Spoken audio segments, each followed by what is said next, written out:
everybody, and welcome to Blue Jays Today, where we always have something to say about the Toronto Blue Jays. I am your host, Adam Peddle. And I'm your host, Nicholas Blaylock. And today, guys, we're going to be looking at some way too early batting targets for the Toronto Blue Jays that they should probably go and trade for come the trade deadline. Before we get into it, though, folks, please make sure to comment down below who you think the Toronto Blue Jays should go out and acquire. And today, Jays, is the code for Monkey Knife Fight. Use it, and you'll bet along with the boys. Use it! All right, big dog. Toronto Blue Jays offense never seemed to be the area of concern. However, we are running into a few different injuries right now. Never a bad thing to get all-stars on the bench or wherever it is that you need them. What's the one position, though, that you don't think we need to trade for?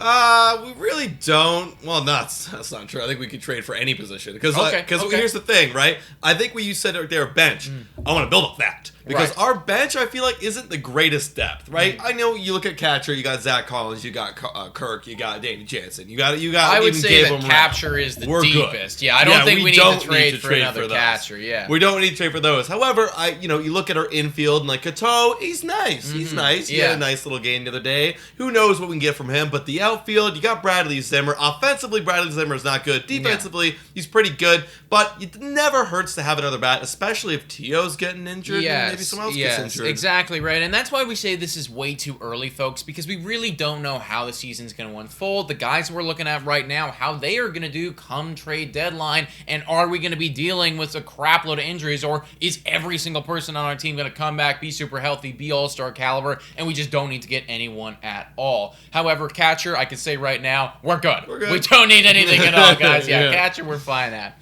But with all that being said, number one guy that we think that potentially the Toronto Blue Jays could go out and scoop up off the Washington Nationals, he's not going to be the only one, Josh Bell. Josh Bell. Remember how elite he was in fantasy like 2 seasons ago? Really elite. Really elite. Really elite. Then he had like that slow 2020 and everybody was like, okay, like this is, it was a one-hit wonder thing. But then he goes over to Washington Nationals and it's like, oh, Josh Bell. Josh Bell's back again. Pretty good last year. He's pretty good. And you know what? I would love Josh Bell to come over and play some first base, because right now the only other guy that's like helping out Vlad play first base when Vlad needs a DH day is Kevin Bizio. And I don't know about you guys. I'm kind of getting over this Kevin Bizio experiment. Yeah. I really do believe that a lot of the guys that we're looking at right here, like, they are kind of the replacement for Kevin Bizio when Kevin Bizio goes down to the minors and has to figure out Kevin Bizio's stuff. Yeah. Because there is some Kevin You know what? Kevin Bizio's stuff, it's all over the ground. We got to organize that. We got to put that in the neat little pockets. We got to deal with that. We can do that in AAA. Josh Bell, his stuff, it's organized. It's neat. It's beautiful. The dude's hitting 345 right now. He's got an OPS of 949. It's the early goings. The Nationals are going to be bad, though. They should want to trade some people off. Anybody but Juan Soto should be on the market.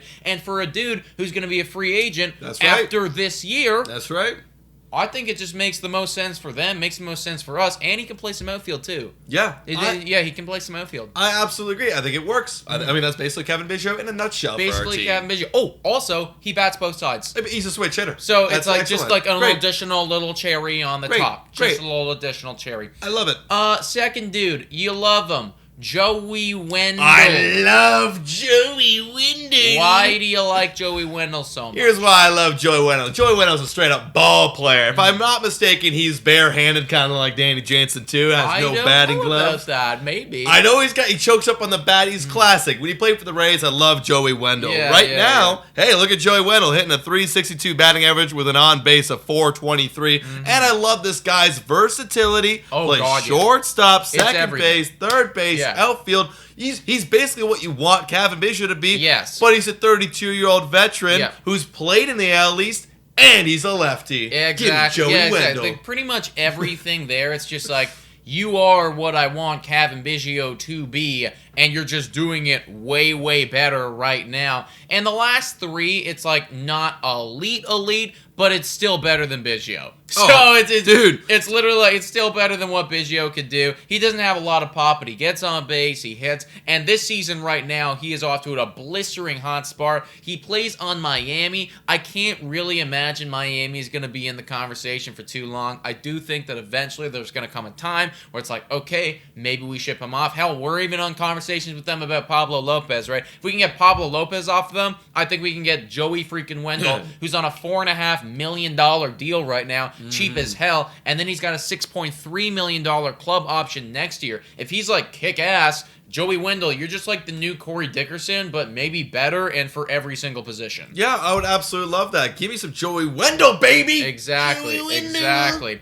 Third guy that we're going to be looking at, the Toronto Blue Jays should potentially trade for, moving over back to the Washington Nationals, it's Nelson Cruz, and this is one of my favorite dudes, guys. I love Nelson Cruz just so much. I just think he's literally never ages, except maybe he's aging right now because he's off to a really bloody cool start. Right. But I don't expect that to continue. The last 3 seasons, a .289 batting average, an OPS of .936. He's right up there all the time with the home runs, the RBIs. He's 41 years old right now, so like he's definitely getting up there. But he's $12 million. You got a $16 million mutual option next year. He's not a lot of money for what he could potentially bring to your team.